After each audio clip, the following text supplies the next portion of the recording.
Hey guys, so welcome back to another video here. So today we're gonna be seeing the clone team which I ran from earlier, which is Azumarill, Mandibuzz.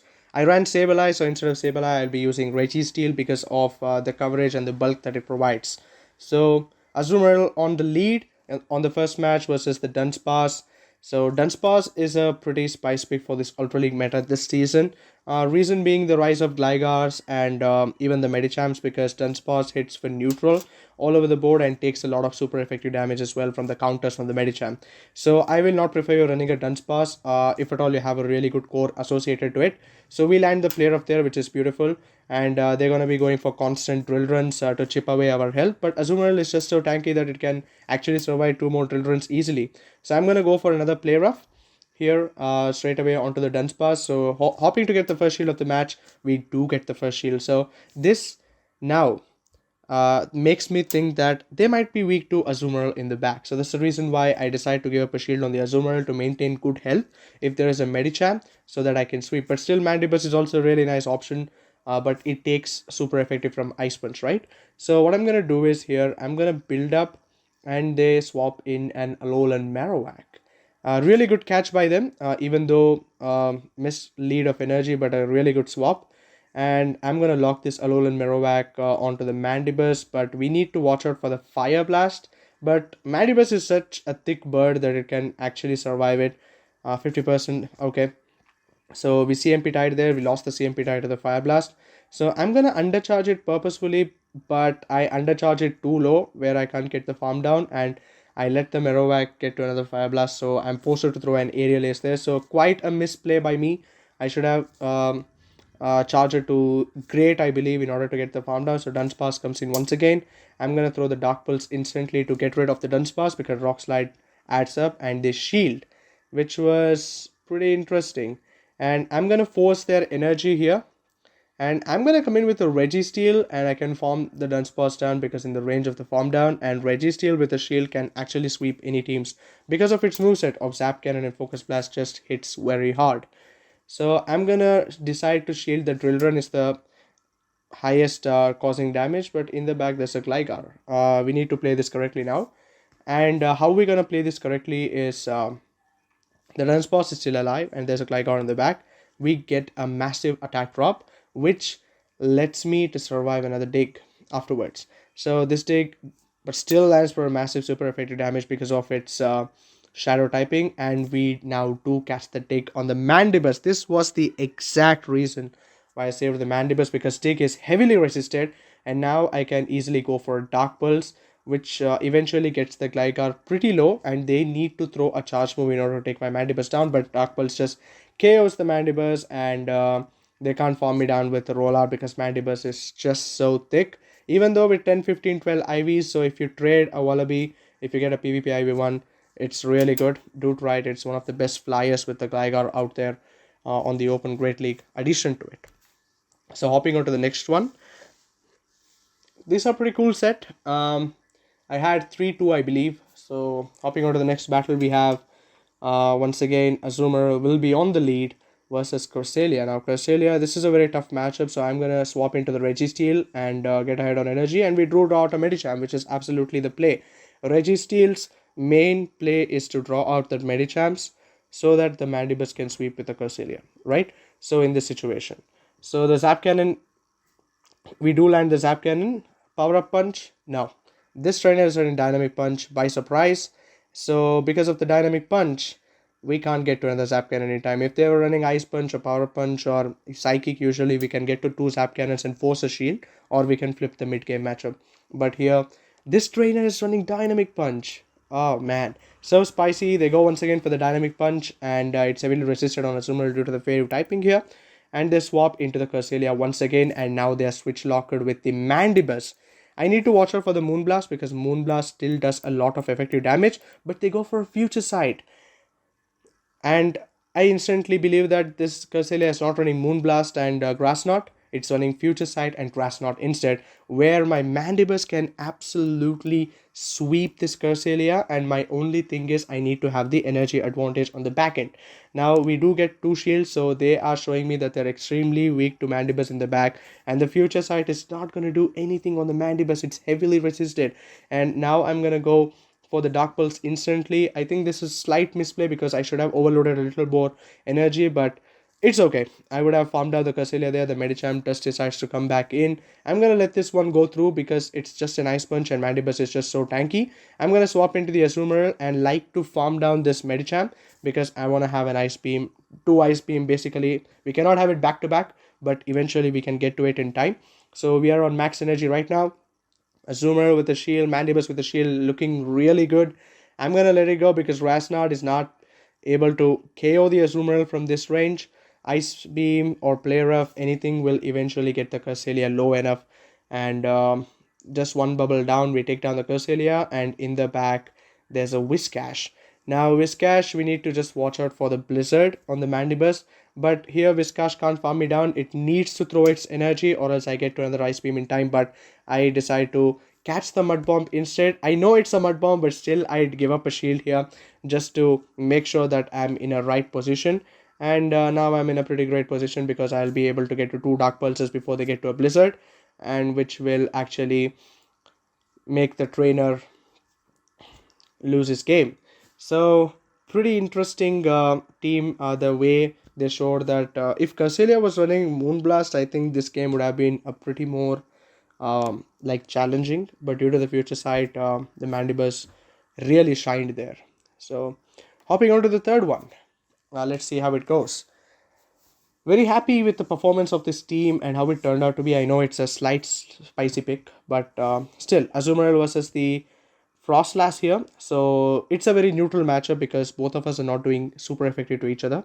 All we do is neutral damage. Frostlass with a Shadow Ball, Azumarill with a Play Rough. So what I'm going to do here is I'm going to go for the Play Rough after building one extra because I don't want him to catch on something else. Usually do that. And we get a shield.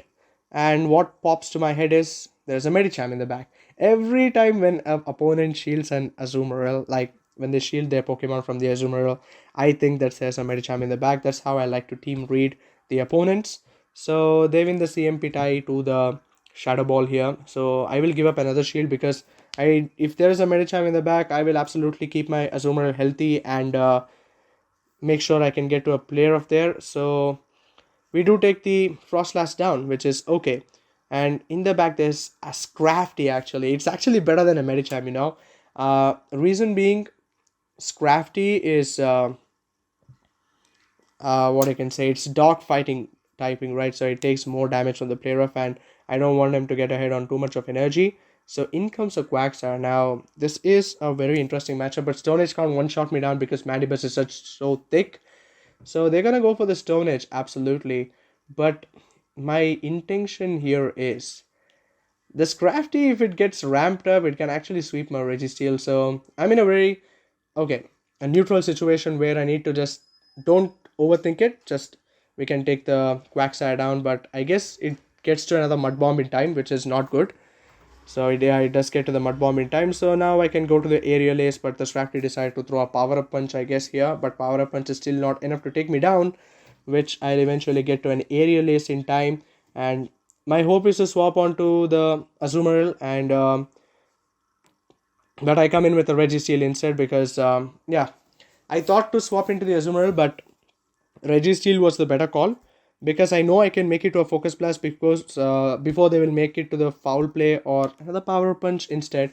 So I think here if they had gone for the Foul Play, I think they needed a couple more counters for that. So anyway, we're gonna Focus Blast this Crafty down. So, and that's a good game. Not a lot that Crafty can do against my team, even though after facing a Registeel with 0 shields, obviously Focus Blast or Zap Cannon is gonna one-shot it from that range. So hopping on to the fourth one, we have Killer Bees 98. Let's see how it's gonna go. Swampert versus Azumarill. Pretty positive matchup, I would say. But Swampert doing a lot of neutral damage with the Earthquake. They might be running Sludge Wave also, but usually Shadow Swamperts run with the Sludge Wave. But I still decide to give up a shield because they built to the Sludge Wave there. So I'm gonna go for the Ice Beam here. So I'm gonna throw it, and they decide to shield, which is quietly strange. So this tells me that they might be a little weak to Azumarill in the back. So that's the reason why. And I even wanted to catch the Earthquake on the Mandibuzz, but I made a misplay. I was one fast move early. Now, which gets the wall rain? Absolutely tank the Mandibuzz here. So, wall rain with Icicle Spear is going to do really good because of how the matchup is going to go. So, Dark Pulse is going to come through, and the Dark Pulse will be applying those shield pressure if have to. But wall rain here can actually soak up two Dark Pulses and go for an Icicle Spear and still have another one to throw it on the back end. So this is not looking good for me, but I would like to come in with the Azumarill here and try to get a farm down. But this wall rain, I guess they have enough for the Earthquake, I know, but Earthquake is something which I can survive with the Azumarill, so I decided to let it go. But I want to take the Swampert down, that's the only hope here, so I want to shield this. And I want to throw the... But they baited me with the Hydro Cannon, which is absolutely not good.